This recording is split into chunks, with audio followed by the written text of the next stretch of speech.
Bueno, mis muchachos, saquen sus palomitas, actívense en la vuelta. Vamos a empezar con esto. El criminalista nocturno. Corría el año de 1980. Fuertes lluvias causaron inundaciones en Ecuador. En aquella inundación, cientos de personas fueron arrastradas por el agua. Cuando las lluvias al fin pararon, el cuerpo de rescatistas se dedicaron a buscar los cuerpos de las personas desaparecidas para su identificación, ya que las aguas desenterraron 4 fosas y 4 cuerpos quedaron al descubierto. En un principio fueron tomadas como víctimas del desastre natural, pero estaba claro que alguien había tratado de esconderlos.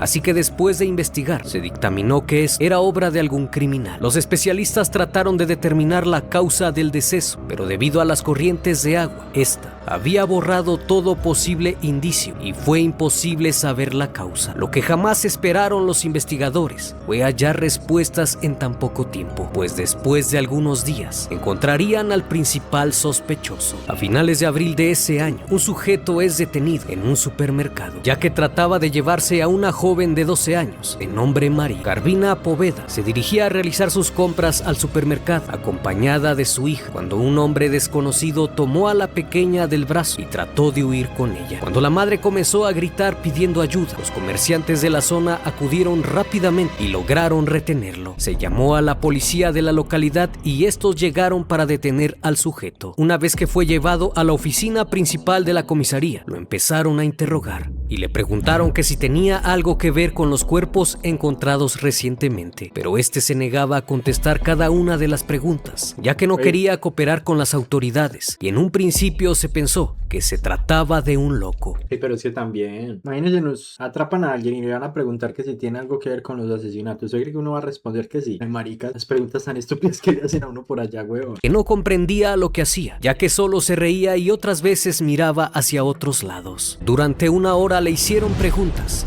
pero este no contestó y permaneció en silencio. Los investigadores pronto se dieron cuenta que tendrían que emplear una estrategia diferente para hacer hablar a su sospechoso. Es entonces donde surgió la idea de hablarle a un sacerdote para ver si de esa manera confesaba sus crímenes.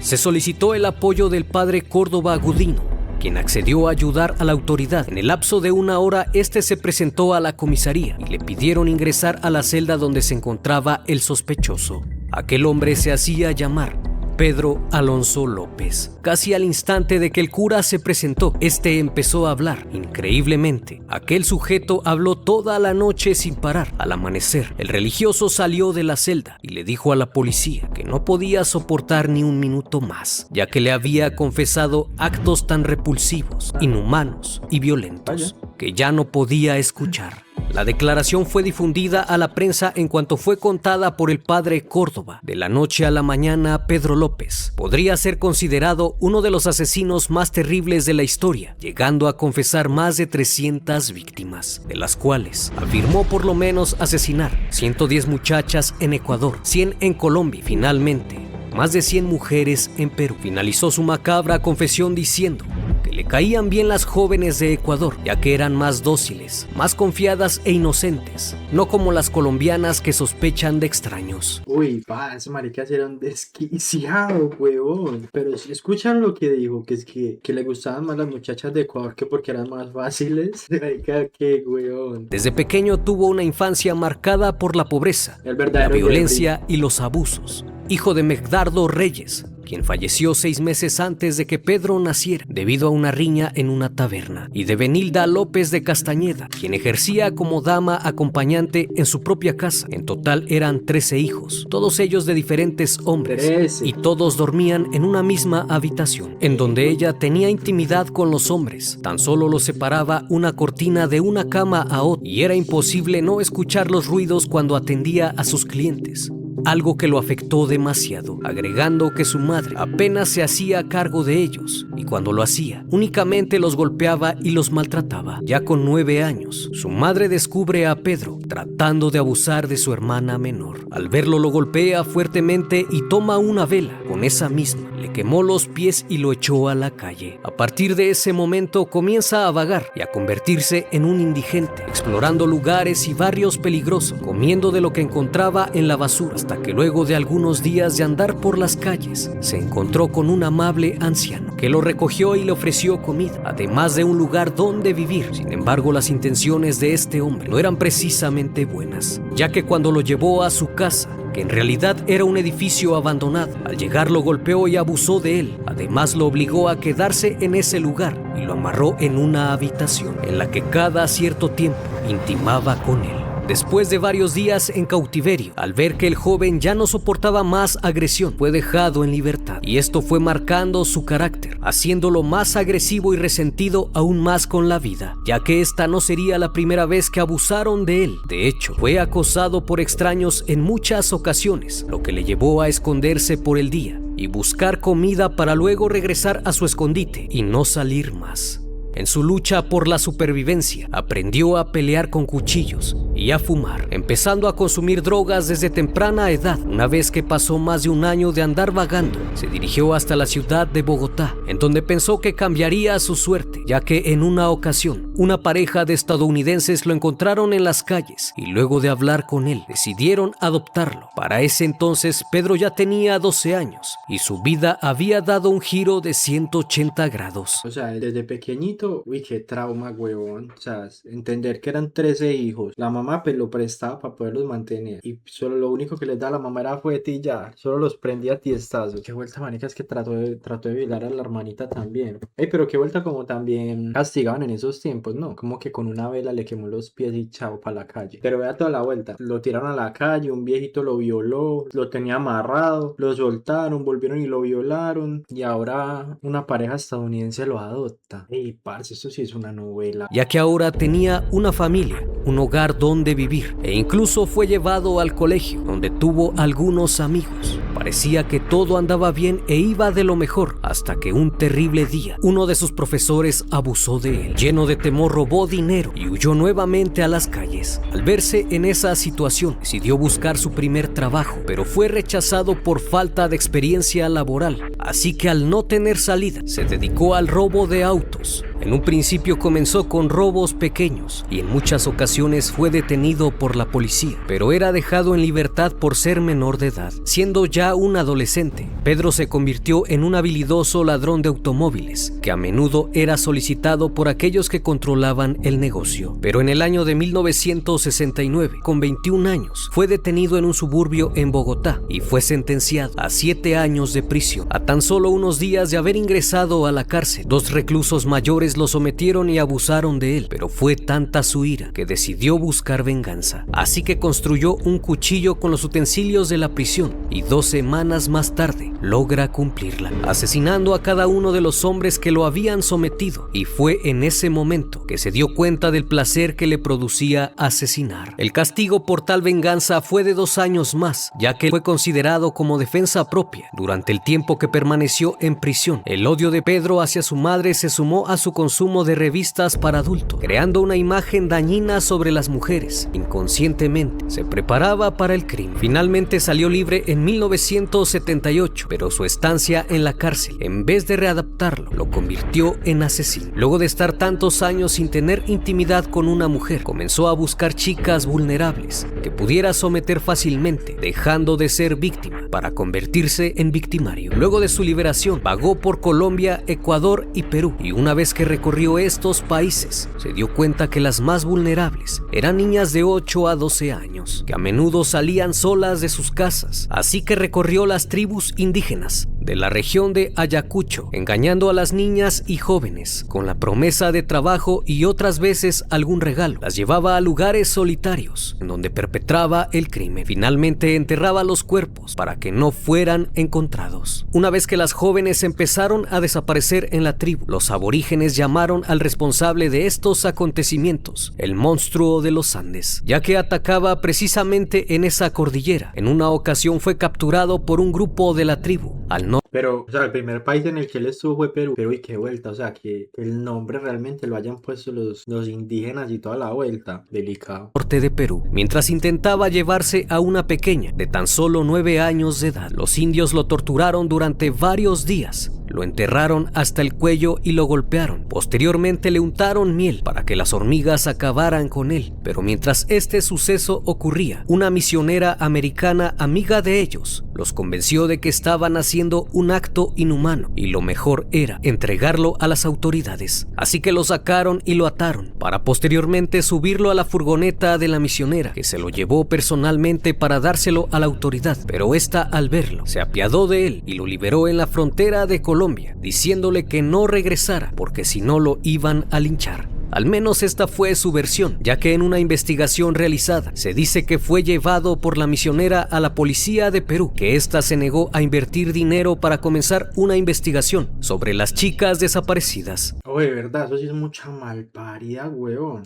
O sea, literalmente se dio cuenta de que el marica mató las indígenas y huevón las violó y... No, ya, ahora si no vuelva por acá que porque lo linchan. Es que sí entiende que los americanos están como malitos de la cabeza, huevón. Una vez en ese país, siguió aplicando su modus operandi. Acechaba a niñas vulnerables, principalmente de alguna etnia. Cuando se las llevaba eran golpeadas y estranguladas. En el proceso abusaba de ellas y una vez que estaban sin vida, lo seguía haciendo, cometiendo actos de necrofilia. En todo momento procuraba no dejar rastro. Una vez que se satisfacía, cavaba una fosa y ahí las enterraba. Su principal obsesión eran los ojos, ya que disfrutaba verlos a la luz del sol, debido a que le gustaba observar cómo se iban apagando lentamente. Siempre buscaba a las niñas con los ojos más inocentes, porque de esa manera tenía más placer, diciendo en sus propias palabras que tal acto era un momento divino. Siempre atacó de día, ya que por la noche aseguró sería un desperdicio, pues no vería a sus ojos. Algunas veces se presentaba como vendedor ambulante y se llevaba a las niñas prometiéndoles un regalo para que se lo llevasen a su mamá. Otras veces caminaba por las plazas buscando un cierto tipo de niña, cuya apariencia fuera bella y apacible. Sin duda un asesino organizado, con un claro objetivo. Una característica importante era su gusto por la inocencia, ya que él mismo la perdió en la infancia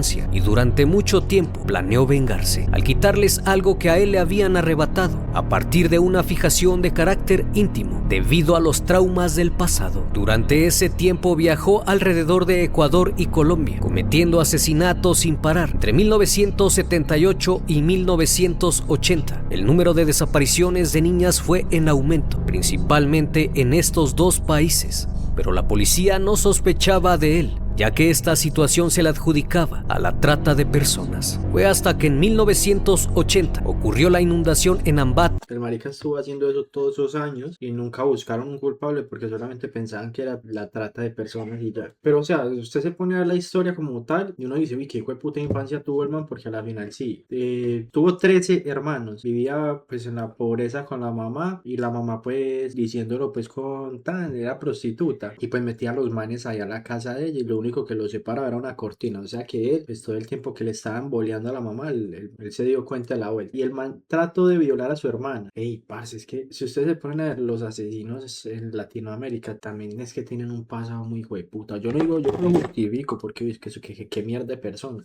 Pero uy, marica, es que nada más pónganse ustedes en el lugar de ese tipo también. Lo violaron como a los 9, a los 12, como a los 18, como a los 22 años también. Marica, lo mantenían violando, bro. Parecía muñeco de trapo, marica. Hay gente muy dañada en esta vida, sí, huevón, qué vuelta. Entonces transcurrieron varios años y todo lo dejaron en la trata de blancas. Entonces aquí donde vamos a seguir, dicen que hubo como un desastre natural en Ecuador, en Ambato, y vamos a ver qué dice. Ecuador, que las aguas furiosas desenterraron los restos de 4 niñas. Días después de la catástrofe, el error de Pedro lo llevó a su detención al querer raptar a la pequeña de 12 años. Al no querer cooperar con la investigación, en medio de esa problemática, surgió la idea del capitán Córdoba, quien actuó como agente encubierto y se hizo pasar por el padre Córdoba Gudino, quien logró empatizar y con mucha habilidad, el policía logró hacerse amigo del asesino y conseguir su confianza, logrando las confesiones de sus horrendos crímenes. En un principio se pensó que quizás estaba mintiendo para poder obtener protagonismo. Tal es el caso de Henry Lee Lucas, que se adjudicó más de 300 crímenes, pero ninguno resultó ser realmente comprobado.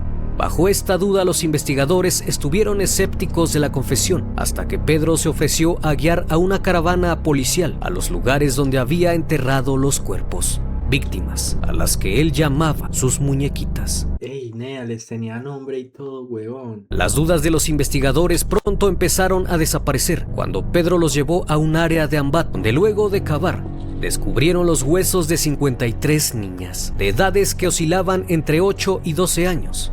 Durante todo el día, Pedro los llevó a 28 nuevos sitios, pero cuando cavaron no encontraron nada, por lo que los investigadores pensaron que probablemente los animales habían esparcido los restos y el agua había lavado el terreno. Una vez que regresaron a la comisaría, sumaron estos 53 a los 4 ya encontrados, dando un total de 57 de los 110 asesinatos que afirmó haber cometido. En 1981 fue condenado a la pena máxima en prisión por asesinato múltiple. Pedro Alonso se declaró culpable y recibió una condena de 16 años. Inicialmente el lugar que le asignaron fue la prisión de Ambato, donde estuvo 2 años, tras los cuales fue transferido al penal García Moreno, donde fue colocado en un pabellón alejado de la población, donde pasó los días escribiendo en su diario y grabando monedas. En algunas entrevistas que le realizaron, afirmó no ser el autor material de los crímenes y mencionó que únicamente participó como cómplice, adjudicándole todo a un supuesto hombre llamado Jorge Patiño y que había llevado a la policía al lugar donde enterraban los cuerpos, gracias a que este sujeto le dijo que hiciera anotaciones. Es así que recordó la ubicación exacta. Pedro estuvo preso en Ecuador hasta 1994, cumpliendo 14 años de los 16. Él dijo que eran 110 asesinatos en Perú, en Ecuador. 110 asesinatos en Ecuador. Encontraron 57 restos de los cuerpos, pues, de las niñas, y le dieron 16 años de prisión. Ustedes están escuchando, 16 años de prisión. Puesto en libertad tras pagar una fianza de $50 y con la condición de que siguiera recibiendo tratamiento psiquiátrico y se reportara cada mes en el Poder Judicial. Antes de salir les dijo a los psiquiatras que el momento del asesinato es apasionante y excitante y que si algún día salía en libertad sentiría ese momento de nuevo y sin duda estaría encantado de volver a matar, ya que afirmó que esa era su misión. A pesar de esta confesión, las autoridades de Colombia lo dejaron libre. Una vez fuera, Pedro viajó al municipio de Espinal en Tolima para encontrarse con su madre, mujer que tiempo atrás pidió a las autoridades no lo dejaran libre, ya que él quería aniquilarla. Pero cuando el hombre llegó y vio a su madre, lejos de dañarla, le pidió que se arrodillara ya que iba a darle su bendición. Luego de platicar con ella, le exigió dinero para que se fuera, obligándola a vender su cama y una silla que tenía. Como era de esperarse, Pedro Alonso jamás se presentó ante la autoridad judicial y el monstruo de los Andes desapareció en 1998. Luego de la visita a su madre, según los exámenes psicológicos que le practicaron, este asesino era un sociópata con un trastorno de la personalidad antisocial, sin conciencia ni empatía y con gran habilidad para la manipulación y el engaño mediante el uso de la palabra. Cuando hablaba de los crímenes, se refería a sus víctimas como sus amiguitas, de las cuales le gustaba tener su compañía. Solía poner 3 o 4 niñas en un hoyo y hablarles. Era como hacer una fiesta, ya que se sentía feliz. Pero después de un rato, como ellas no se podían mover, se aburría e iba a buscar nuevas víctimas, ya que para él era un lugar histórico y expresaba un trofeo simbólico. Incluso se llegó a especular que durmió con algunos cuerpos. En el 2002, la Interpol emitió una orden de búsqueda y captura contra Pedro Alonso López por las similitudes con el asesinato de una menor en el Espinal. Se dice que la última vez que se le vio fue en 2010, cuando visitó a su madre. Aunque el paradero de este sujeto sigue siendo un misterio, su propia madre tiene claro que su hijo sigue vivo. Por lo menos así lo declaró a medios locales. Desde entonces no se ha sabido de él, pero en el año 2012 ocurrió otro asesinato de una niña en el municipio de Tunja, en Colombia. El responsable siguió el mismo modus operandi que el monstruo de los Andes, por lo que se piensa que aún sigue asesinando. Hasta la fecha se desconoce su paradero y es buscado por la Interpol. De estar vivo, Pedro Alonso tendría 73 años. Nunca se le llegaron a comprobar los 300 asesinatos que afirmó haber cometido.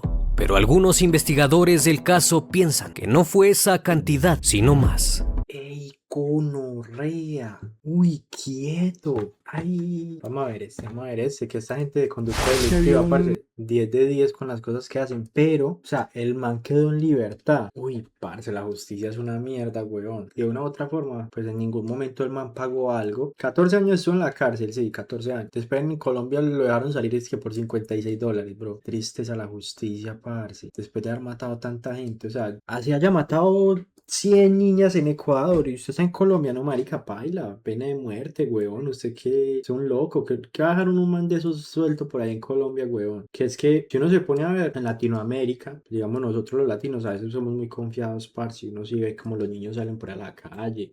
Por lo menos yo, parce, yo mantenía mucho en la calle, huevón. O sea, el man quedó libre y en el 2000, oigan eso, en el 2010 el man visitó a la mamá. De ahí no se volvió supuestamente a saber nada. Mataron a alguien más en Tunja, mataron a una niña en Tunja y pues fue de la misma manera en la que él mataba. O sea, que la gente, ellos obviamente pensaron de que pudo haber sido él. Que él tenía en ese momento 73 años. Sí, o sea, ese marica todavía está por ahí sueltico, huevón. Es un cuchito por ahí matando gente. Hoy no vamos a hacer un análisis respecto a lo que se pueda leer en un libro, se puede investigar, sino hoy tenemos un concepto de primera mano y tenemos un invitado que lo tuvo frente a frente y que hizo el análisis. Tenemos el privilegio académico de tener en este podcast al doctor Franklin Escobar, un psiquiatra forense que tuvo la oportunidad de entrevistar al monstruo de los Andes, a Pedro Alonso López, en el año más o menos 1995, 97, por ahí. Doctor, bienvenido. Es un placer para nosotros tenerlo en este espacio y conocer de primera mano la conducta del monstruo de los Andes. Bueno, a ustedes muchas gracias por la invitación y bueno, compartir con ustedes esta experiencia. Creo que existía Pedro Alonso López. Bueno, por aquella época, pues los psiquiatras normalmente vemos la crónica judicial de los periódicos y pues ya sabíamos de la existencia de él, se sabía que había un asesino serial en el Ecuador que había cometido como alrededor de 100 homicidios, que había ocurrido una tragedia en Ambato y habían salido unos cadáveres de unas niñas y a raíz de eso lo descubren a él allá, lo detienen, estuvo preso varios años y también se sabía que él había estado en el Perú, donde también había cometido como otros 100 homicidios, sobre todo de niñas indígenas, tanto del Perú como del Ecuador. ¿Cuál fue ese primer acercamiento que tuvo con él o cuándo lo vio por primera vez? Sí, por allá en los años, no recuerdo bien, pero tal vez 96, 97, trabajaba como perito psiquiatra forense en el Instituto Nacional de Medicina Legal y Ciencias Forenses aquí en Bogotá y tuve oportunidad de entrevistarlo en 2 ocasiones con una diferencia de más o menos un año. Pues yo lo hice entrar al consultorio, un consultorio pequeño de los de medicina legal, estuve así enfrente al separados con un escritorio y pues a mí realmente sí me dio miedo, le dije al vigilante a los del IMPEC que se quedaran afuera, abrí la puerta y hice la entrevista a puerta abierta y pues él se sentó ahí, normalmente nos empezamos a conversar. Dice algo muy importante y es que sintió miedo. ¿Por qué le generó ese sentimiento? Es decir, era un tipo imponente. Como que ¿por qué le va a generar a uno miedo? Un man que mató como 300 personas ahí sentado al lado de uno sin nada, sin protección ni nada. Yo me cago, yo no me siento la chimba. Describamos un poco físicamente cómo era y también su energía, por así decirlo. Llegó con una actitud pues muy como disminuida, con una vestimenta muy mala, maloliente, se veía básicamente como una persona habitante de la calle y pues era como lo usual que veía uno en los anexos psiquiátricos, ¿no? Muy barbado. Barbado, sí, se veía bastante demacrado, como enflaquecido, ¿no? Una persona como de unos 65 centímetros tal vez y por ahí unos 55 kilos, 60 kilos, ¿no? Se veía ya un poco envejecido también, ¿no? A pesar de que, no recuerdo qué edad tenía por esa época, había tenido por ahí unos 45 años tal vez, pero se veía como de mayor edad, ¿no? Siempre aparentaba como ser obviamente un enfermo mental. Si usted lo veía, usted decía, este probablemente tenga una enfermedad mental grave. Pero ya hablando con él, pues era una persona bastante conversadora, fácilmente dialogaba con uno y pues siempre se veía como en la tendencia a manipular, ¿no? Digamos, él llegó, se sentó, yo le expliqué de qué se trataba el examen, que era pues un examen psiquiátrico forense. Él ya sabía perfectamente para qué era el examen. Inclusive me dijo, no, yo vengo aquí es para que usted me diga que estoy bien y ya me dejen en libertad. Y yo le dije, pues bueno, vamos a mirar a ver qué dice su historia clínica del anexo psiquiátrico y pues el examen que le voy a hacer. Y sí tenía una mirada muy intimidante, ¿no? Y muy fría. O sea, no siente uno como esa frialdad emocional, ¿no? Como lo que llama la gente comúnmente sangre fría. Entonces, pues no hay ninguna empatía con la otra persona, ¿no? Y sí lo miran a uno de manera intimidatoria. ¿Qué otros detalles que aún se desconocen le contó el monstruo de los Andes? Ya como más de su intimidad, de temas personales. Bueno, pues no propiamente de cómo cometía los homicidios, pero algo interesante que uno veía en él, sobre todo en la primera entrevista, era que se mostraba como muy sociable, como muy extrovertido, como muy conversador, como muy tratando de convencerme a mí pues Manipular. de que estaba perfecto, que la esquizofrenia que le habían diagnosticado, porque él llegó y me dijo, no, es que a mí el psiquiatra me diagnosticó con esquizofrenia y en el anexo me estaban dando medicamentos, pero ya no los tomo, ya no los necesito porque ya me curé de la esquizofrenia. Y pues los ¡Ey! psiquiatras sabemos que la esquizofrenia no se cura, ¿no? Y en el caso de él, pues se veía como una persona prácticamente normal. Conversamos pues más que todo sobre un poco los detalles de la vida de él, ¿no? Por ejemplo, me acuerdo que comentaba que siendo muy niño y recién salido de la casa, se había ido a trabajar con un matarife, o sea, una persona que mataba ganado, y pues que ahí aprendió como todo ese tema de matar animales, ¿no? Creo que también contribuyó en cierta forma para posteriormente tener la capacidad de cometer los asesinatos de lo que lo acusan, ¿no? Dicen que sus manos eran muy grandes, muy anchas, como muy fortalecidas. ¿Notó algo en eso? Para mí eran unas manos pues normales, acordes al cuerpo de él, sí, ¿no? Unas manos pues como de un campesino, sí, tal vez con algunos callos, ¿no? Pero digamos que él, por las víctimas que escogía, eran niñas pequeñas que probablemente pues no tenían mucha fuerza y pues eran fáciles de forzar y fáciles de colocar las manos en el cuello y pues según lo que he leído y escuchado de algunos informes que hay sobre él, pues él se deleitaba viendo cómo la persona o cómo la niña agonizaba y esa era pues como su mayor excitación, ¿no? Eso es usual en algunos psicópatas seriales. En medio de la entrevista también dio pie o dio pistas para analizar qué trastorno tenía. Sí, parte, digamos, de la entrevista psiquiátrica forense es lograr un diagnóstico de la personalidad de la persona que uno está evaluando. En el caso de él, pues es muy claro que tenía una pedofilia con predilección de niñas. Lo relacionaba tal vez con su mamá que era tan agresiva y inclusive hay algunos señalamientos del comportamiento de él que dicen que él asesinaba a las niñas, tenía relaciones sexuales con ellas, luego les colocaba las manos en el cuello, veía que se iba la vida y luego se quedaba acostado con ellas, pasaba la noche y al día siguiente volvía a tener relaciones sexuales. Eso lo ve uno en los sádicos sexuales, ¿no? Que hacen necrofilia y pues son también pedófilos. Y la psicopatía pues es muy clara en él, ¿no? Yo creo que si uno le aplicara la escala de psicopatía de Hertz, una escala que se utiliza en estos casos, seguramente puntúa muy alto, ¿no? Esas entrevistas, ¿qué fin tenían, doctor? Para aquella época, Pedro Alonso López había venido a Colombia, lo habían dejado deportado pues, en la frontera de Colombia con el Ecuador y ahí pues tenía una orden de captura por unos homicidios que él había cometido con unas niñas del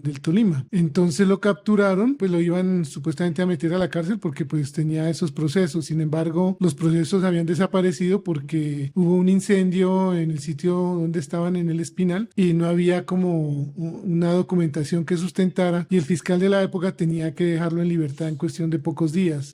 Sin embargo, él es trasladado al Marica. Espinal. En el Espinal, pues la gente se entera, van allá a donde estaba detenido y una mamá se entera que está probablemente el asesino de su hija y pues va allá donde el fiscal y denuncia nuevamente por el homicidio que habían cometido con su pequeña niña y debido a esto pues se inicia un nuevo proceso. En términos generales, pues él es condenado porque un psiquiatra o un psicólogo de Ibagué lo evalúa y dice que es esquizofrénico paranoide y que pues por ser esquizofrénico no entendía ni comprendía lo que hacía y debido a eso entonces el juez lo declara inimputable, que es en términos legales, ¿no? Doctor, pero Uy, marica, ustedes están entendiendo. Ese marica aparte tenía un demonio que lo cuidaba. Que eso, así como dice uno que uno tiene un ángel que lo cuida. Ese hijo de puta yo creo que tenía un demonio que lo cuidaba porque Marica, lo cogieron en Ecuador por 110 asesinatos, de los cuales comprobaron 57, pero le dieron 16 años de cárcel por 57 asesinatos, 16 años de cárcel, a los 14 salió por buena conducta. En Colombia lo estaban procesando y lo iban a tener que dejar en libertad porque por arte de magia se incendió el lugar donde tenían la documentación de las denuncias. Ey, marica, este tipo, qué huevón. Cuando él lo declara inimputable, ¿ya estaba preso? Las personas que son declaradas inimputables, pues son enfermos mentales muy graves que han cometido algún delito y en vez de ir a la cárcel a pagar alguna pena, pues los envían a una clínica psiquiátrica. En esa época no había clínicas psiquiátricas para los inimputables y estaban en los anexos psiquiátricos. Él precisamente le hacen el examen psiquiátrico estando ya detenido y una vez que los psiquiatras o el psicólogo que lo vio, seguramente fue un psiquiatra, dice que tenía una enfermedad mental grave que daba para que lo declararan inimputable, él es trasladado a un anexo psiquiátrico, si no mal recuerdo estuvo en el anexo psiquiátrico tal vez de La Picota y pues ahí permaneció un tiempo. Cuando los inimputables en esa época necesitaban una valoración más o menos cada 6 meses cada año, iban a medicina legal para que nosotros dijéramos, los psiquiatras forenses, si ya se había recuperado y podía cambiar la medida de seguridad por estar en vigilancia en libertad o debía continuar intramuros. Esa es como la historia de esa época. Cuando íbamos a los anexos psiquiátricos era de las peores experiencias que usted pudiera ver porque, por ejemplo, el anexo psiquiátrico de La Picota, el de la Modelo, el del Buen Pastor, las condiciones de higiene eran las peores, las celdas eran las peores, había mucha agresividad entre los mismos detenidos que eran enfermos mentales y la atención de la parte de salud mental era pésima, ¿no? El psiquiatra iba una vez al mes, había de pronto una enfermera ahí que medio los cuidaba, pero los mismos presos de la cárcel decían que era el peor lugar de la cárcel, era estar en el anexo psiquiátrico. ¿Cómo llega el caso? Ahí hay unas asignaciones, le escriben en algún lado, mañana al doctor Franklin le toca con fulano. En esa época estábamos en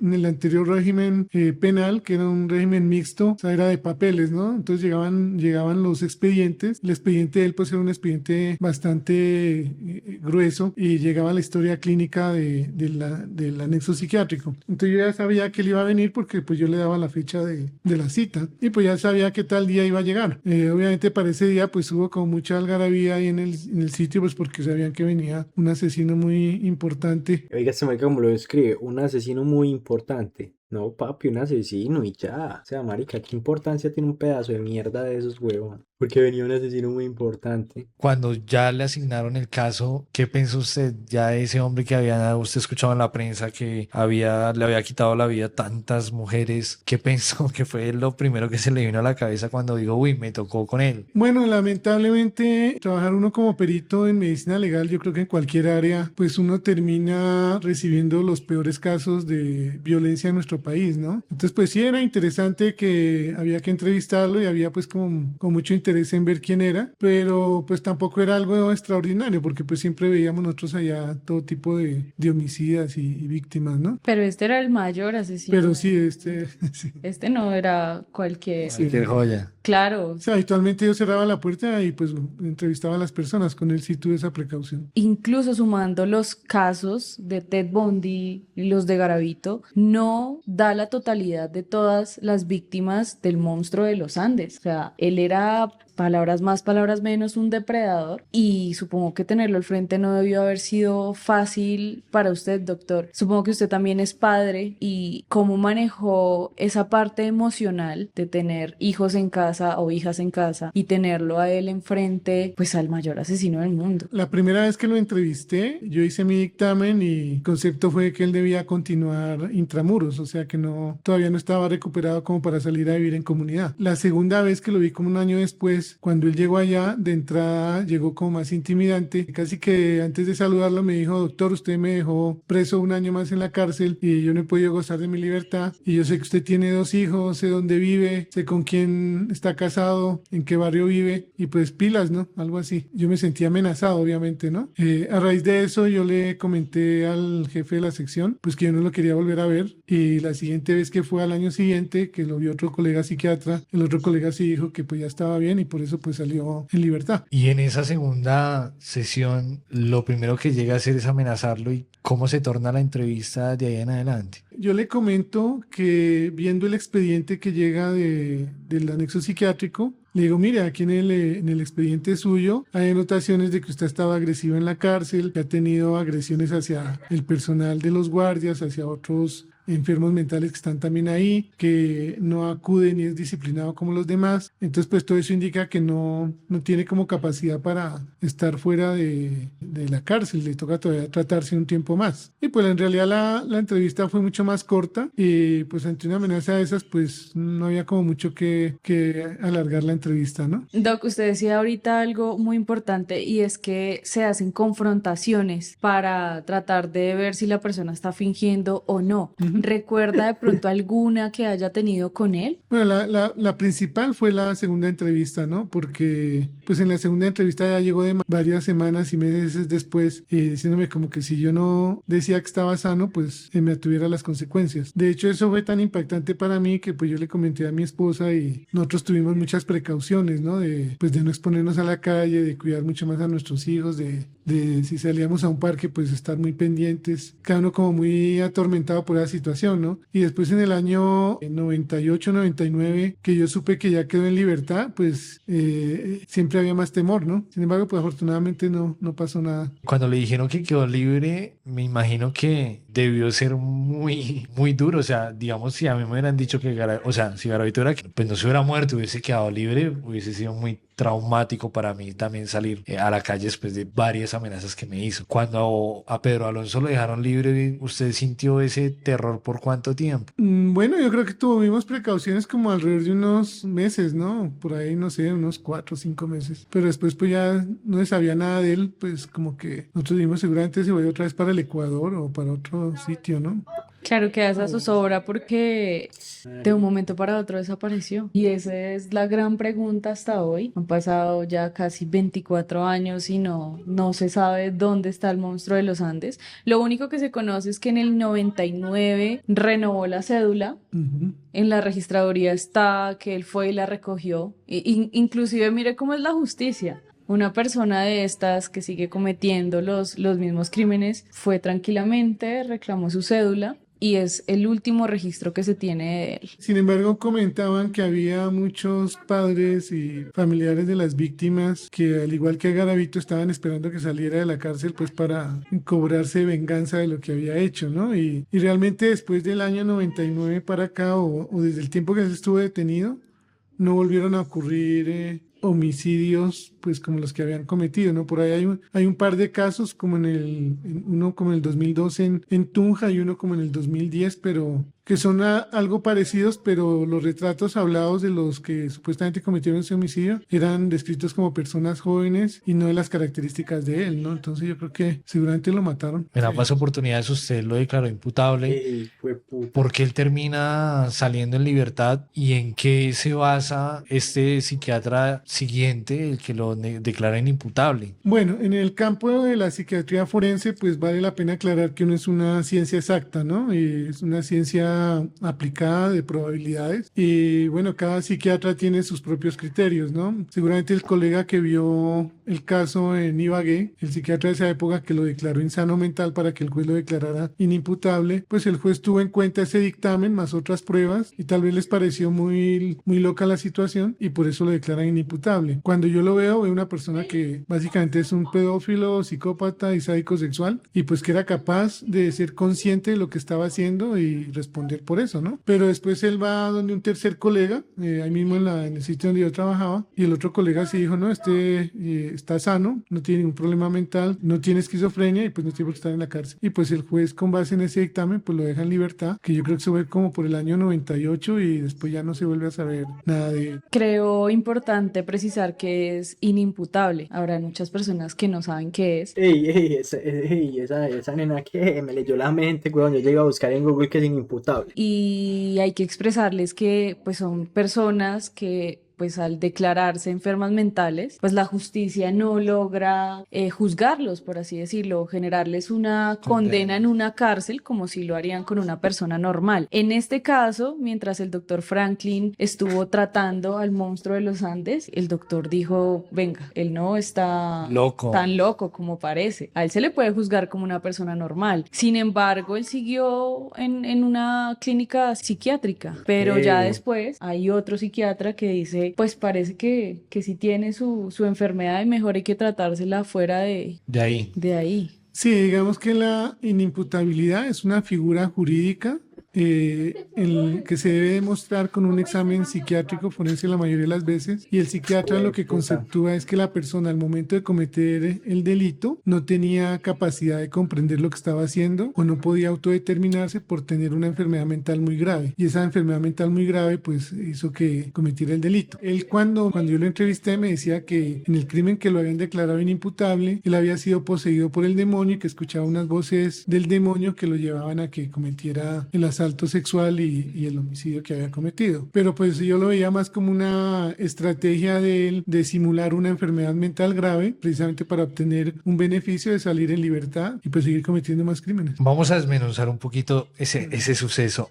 Un poquito más atrás. Eso es aleta de que dicen ser enfermos mentales y no les hacen nada prácticamente, bro. Es que, o sea, se pónganse a pensar la mierda, la puta mierda que es la justicia, ya sea la justicia colombiana o la justicia como tal. Es una mierda. Porque en Ecuador, como les estaba diciendo, por 50 y pico de muertes le dieron 14 años. En Colombia, a él lo dejaron en libertad por $56. Por $56 lo dejaron en libertad. Que después fue que otra vez, pues cayó la vuelta y ahora eso, que supuestamente inimputable por enfermo, o sea, no lo podíamos juzgar como tal la justicia. Parce, tantas veces, o sea, lo vieron varias veces los psicólogos y todos decían que no podía salir, que el man debía mantenerse pues en el coso este psiquiátrico, y un día le dio un hijo de puta de esos psicólogos de decir, no, este man no tiene nada, déjelo salir y ya. Ese psicólogo tenía que estar muy corrido de la cabeza, o el man jugó, o uno nunca sabe, quién quita que el man haya jugado con la cabeza del man y lo hizo pensar de que no, el man está bien, porque es que ya un man que ha cometido más de 300 asesinatos, ¿usted cree que el man no va a tener una mentalidad ni la hijueputa para persuadir a cualquier persona? Cuando se hace la primera entrevista y cuando se va a hacer ese primer análisis, ¿qué es lo normal que se le pregunta a un tipo de esto? ¿Cuánto vendría siendo eso? ¿Cuánto vendría siendo $56? ¿Cuántos son $56 en pesos colombianos? Vamos a ver. Son 206.000 pesos.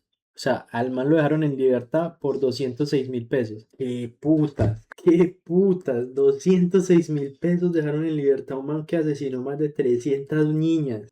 Se le pregunta su contexto familiar, se le pregunta sobre los homicidios, cómo es ese primer peritaje, si se puede decir así, o ese primer análisis. Ahora, respecto a cómo se hace el examen, pues es un examen que uno hace una entrevista psiquiátrica, que la llamamos semiestructurada, se averigua obviamente el motivo de por qué lo envían, se miran los antecedentes personales, pues los antecedentes judiciales, qué ha hecho, cómo ha sido su historia familiar, su historia personal, si estudió, dónde trabajó. Él me dijo que no había estudiado, que sabía medio leer y escribir, pero que pues era muy habilidoso, que él era muy inteligente. Sin embargo, la inteligencia a mí me parecía que era una inteligencia normal, ¿no? Era más bien como una persona de esas astutas o viva, como llama la gente, ¿no? Malicia indígena. Exacto, sí. ¿Qué otro tipo de preguntas se hacen para llegar a ese análisis de si realmente tiene una Enfermedad. Sí, una enfermedad mental? Bueno, el examen que yo hice era para ver la medida de seguridad, si se permanecía o no permanecía, ¿no? El primer psiquiatra que lo vio a él y que declaró que tenía lo que técnicamente nosotros llamamos una insanía mental. Una insanía mental es un trastorno mental muy grave que impide que la persona tenga capacidad de comprender y autodeterminarse según esa comprensión al momento del hecho delictivo. Cuando alguien entre los psicópatas que uno ve, cuando ya saben que están descubiertos, habitualmente le cuentan a uno con pelos y señales qué fue lo que hicieron, ¿no? Y cómo lo hacen. Inclusive lo hacen más como por sentirse orgullosos de lo que hicieron, ¿no? De exhibir pues como su función. Aquí hay que dar un contexto para que las personas entiendan por qué él estaba en Ecuador. Y me gustaría, doctor, Putas. que empezáramos. Nea, la justicia colombiana es un chiste completo. Me metieron a Pingue a la cárcel por tener mari, y a un asesino y a un violador no les hacen prácticamente nada. Marica, pues es que es lo mismo que pasó con la EPA Colombia. O sea, la EPA Colombia, pues sí atentó contra, digamos, instalaciones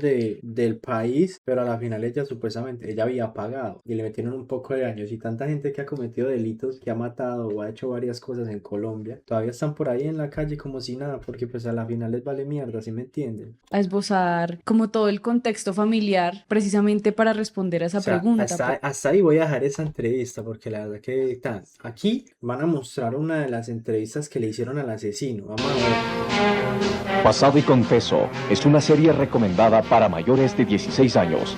En caso de ser vista por Nea, yo veo esto y siento que me estoy viendo una novela por allá de los años 50, huevón. menores de edad, se recomienda su discusión y comentarios con personas adultas. Si el lobo aparece entero nos comerá. Uy, quieto, ¿y esa música qué? ¿Qué estás haciendo, lobito? ¿Qué estás haciendo, lobito? Señora, ¿dónde me lleva? ¿Te gustan los caramelos? Sí. Aquí cerca tengo más caramelos. ¿Y te gustan los juguetitos? Sí. También tengo juguetitos. Vamos entonces, muñeca, vamos. Un segundo, ¿no le vio por aquí a mi Rosa? La Rosa, la guaguita, recién estaba por aquí jugando, no sé a dónde se iría. Diosito lindo, que no le pase lo mismo que a la hija de la comadre Y Dios Teresa. quiera, Lupita. Juanbrita, ven acá. A vos estabas jugando con la Rosita, ¿no es cierto? ¿Por dónde fue? Sí, se fue con un señor que No vendía puede ser. fósforos por allá. Diosito lindo. Se han robado a la Rosa, por favor, ayúdennos. Se han robado a la Rosa, por favor, ayúdennos. Ayúdennos. Se ha perdido la guagua.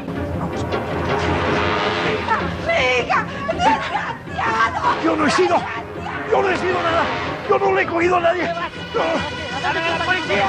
Yo no le he llevado. Yo tengo mis derechos. Yo tengo mis derechos. Suéltame. Nea, ¿qué es esto?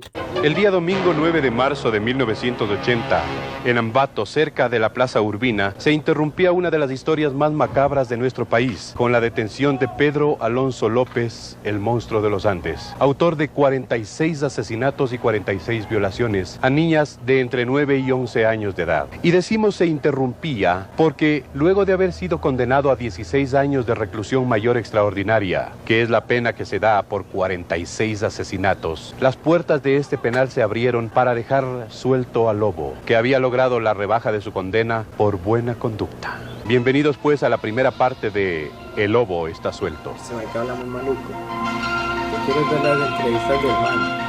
Me acusan supuestamente por estupro de menores de edad. No me han cogido flagrante en el hecho. Se me sigue un juicio por ley como atenuante porque era mi deber llevar a la policía, donde estaba en impunidad, la osamenta de cadáveres por parte de la justicia y la sociedad. ¿Cometió usted todos esos delitos?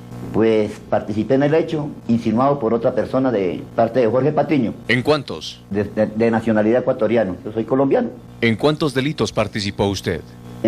Aproximadamente yo participaría en unos 4. ¿Mató a alguien? Sí. Pues me enseñaron y no me gustó. ¿Qué mensaje puede dar a la sociedad para que no vuelva a cometer esos delitos? Pues que en el tiempo que yo llevo recluido he sido una persona normal y siempre he tenido un buen concepto por parte de la opinión de presidiarios y de funcionarios del penal, y debo esclarecer también que he sido víctima por un prejuicio de las publicidades, que han exagerado más de lo que no es. Pero ese marica, obviamente ese marica se está inventando la otra persona. O ustedes realmente, hijo de puta, ustedes se imaginan que la otra persona realmente haya existido. O sea, este man desde pequeño está traumado. O sea, este man desde pequeño ya es un psicópata. Y todo lo que vivió, pues lo llevó a llegar a ese punto. Pero, marica, más de 300 personas, matar más de 300 personas. Y como lo estaba diciendo ahí, es que no, las semienterrábamos como si fuera solamente un animal malviviente. O sea, las niñas las violaron, les hicieron lo que se les dio la puta gana y las tiró ahí ya como si nada, como si fuera un bichito. ¿Y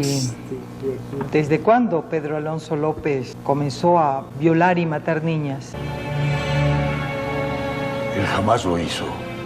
Un delito insinuado por Jorge Patiño. No me creo autor ni intelectual ni promotor del hecho. Y así como tengo el valor de llevar a la policía para entregar la osamenta y no me han cogido fragante en el hecho, pues tengo el valor de confesar la verdad. Ey, ese marica, qué huevón. Llevar un archivo de los nombres de las muchachas. No, nada de archivo, unas anotaciones donde mi compañero de causa, o sea, mi compañero de andanza, me enseñaba las infracciones que él cometía, ¿no? Para que a mí no se me borrara esos sitios, entonces yo hacía unas anotaciones. Y eso me sirvió para darle una mejor investigación a los hechos por parte de lo que estaba impune, ¿no? Cometido el hecho, ¿cómo enterraban a los cuerpos? Eso quedaba semisepultado. ¿Cómo es eso? Así como cuando se muere un semimoviente animal, ¿no? Le echaban paja. Eso, lo hacía a la intemperie más. Quizás para cometer el hecho, tal vez se seleccionaba a la persona o a la persona que asomaba. Como usted lo acaba de decir, a la persona que asomaba. ¿Qué les decían? Bueno, yo no sabía esto sobre el estupro, la morbosidad. Aprendí. Tengo remordimiento, arrepentimiento y conciencia. Lo que hice, pero no solo. Me enseñaron. Más, el que me enseña, como no estaba de acuerdo del sacrificio, yo me veo obligado, por ira e intenso dolor, a hacerme justicia con mis propias manos. En el transcurso de los 4 días de llevar el victimado a Jorge Patiño, es cuando ya le digo a la justicia, me quedé un delator, ¿no?, ante la justicia sobre el hecho. Lo demás ya proviene, digamos, por tantas publicidades. Cuando le iban a dar las leñeras tenía que yo varias veces defenderlo, porque eso era dele y dele duro como que era dándole a un caballo. Él me quería, sino que lo trastabillado del diablo que tenía en la cabeza era que pensaba robarme la niña, que él quería robarse a esa niña, porque era muy bonita y que él no quería que se fuera a sufrir a manos de un hombre para que le diera maltrato, que en cambio en el cielo quedaba mejor. Cuando yo vi eso fue que me vi yo, pero válgame Dios, la que... Digamos aquí las autoridades, las leyes de nosotros, que se necesita un poco más fuertes, especialmente en estos casos, porque a ellos les dan lo mismo matar a uno como matar a cuántas personas, y eso es lo que nosotros pedimos al gobierno, a las autoridades que digamos que están en esto de las leyes, a los diputados, a toda esa gente, que ya la ley de nosotros sea más fuerte, que se vea inclusive cuántos crímenes cometen y que así mismo sean los daños, si es posible, digamos que ya no vuelvan a salir nunca. Por cuanto ellos salen, dice que se han compuesto y nunca ellos se compondrán. Entonces necesitan una ley que ya nunca salgan, porque esto van a seguir lo mismo.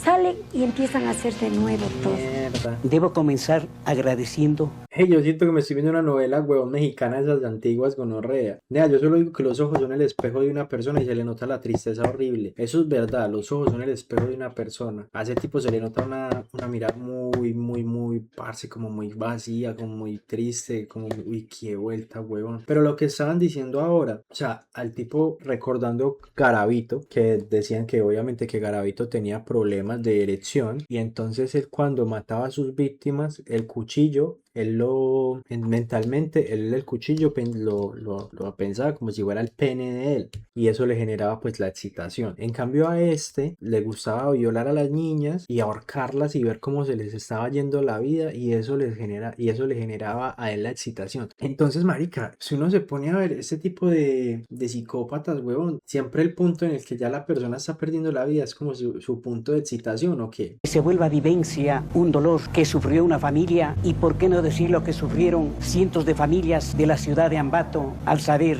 de crímenes cometidos por este asesino criminal de los Andes, con muchas niñas de esta ciudad y de otras ciudades, entre ellas mi nieta Ivanova. El dolor fue inmenso. Se sabía que el monstruo de los Andes había sentado sus reales aquí en Ambato, y gente de pueblo fue la que nos dio ese aviso. Pero antes de ello fue una terrible tragedia familiar y una psicosis colectiva saber que una niña del 4º grado del centro Ecuador de esta ciudad había sido asesinada por este criminal. Cuando yo sentí a profundidad mi dolor, le escribí una carta que decía Carta al Cielo. En él volcaba todo lo que un sentimiento humano puede lanzar al mundo frente a la pérdida de una nieta, de un ser querido, en la forma como se realizó este crimen. Mamá que se cierra con la muerte de Ivanova en Jacomé. Del caso de Ivanova se conoció lo peor. Y han pasado los años y el dolor, cual tatuaje perenne, vive en el corazón de sus padres, de sus abuelos, de los familiares, y por qué no decirle, de esta preocupación colectiva de que el monstruo de los Andes esté libre, sabiendo que puede volver a repetirse crímenes que ante nuestras leyes parece que fueran de poca monta,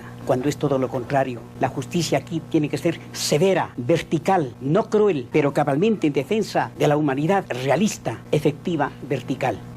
Señores, me voy libre, paso a migración.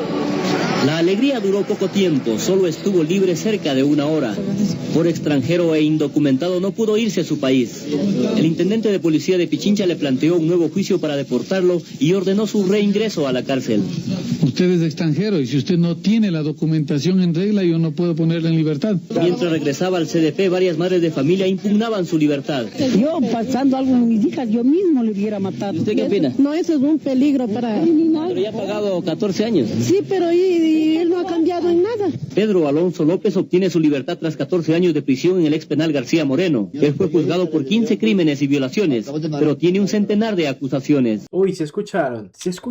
Él fue penado por 15 crímenes. O sea, no fue por el total de asesinatos que realmente hizo. O sea, 15 crímenes supuestamente. Asegura que no es el culpable directo, pero acepta ser cómplice. ¿Cuántas violaciones realmente cometió Pedro Alonso? Yo no cometía, yo estoy implicado como cómplice. Claro que participé en el hecho, pero... Él acusa a Jorge Patiño de ser el autor directo de las violaciones, pero al parecer este personaje es un invento suyo. ¿Tú le mataste? Sí, porque me tenía sugestionado bajo amenaza de muerte, que si lo delataba, que él me mataba. Pero Jorge Patiño eres tú mismo, decía. No, padre, yo soy Pedro Alonso López. Yo soy la revelación de los seres humanos porque todavía no he procreado una semilla. No hay amor. ¡Que muera! ¡Que muera! Yo no tengo sino 7 u 8 juicios y por esto le han agregado, mejor dicho, más de lo que no es.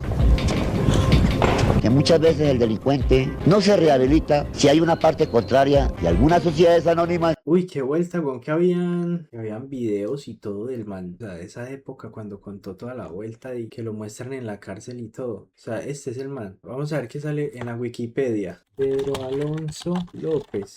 No se puede establecer con certeza la cantidad de asesinatos, ya que una parte de los cuerpos no aparecieron y los actos violentos llevaron a cabo en regiones aisladas, motivo por el cual se cuenta con cifras fiables. Sin embargo, en su confesión a los investigadores reconoció haber asesinado por lo menos 110 en Ecuador, 100 en Colombia y muchas más de 100 en Perú, y ayudó a ubicar en un campo en Ambato, Ecuador, donde se hallaron 53 cuerpos y 4 más en otros lugares, aunque otros puntos señalados por él mismo no se hallaron restos humanos. Si se da crédito a su versión, Pedro Alonso López es el asesino de serie masculino que más asesinatos ha cometido.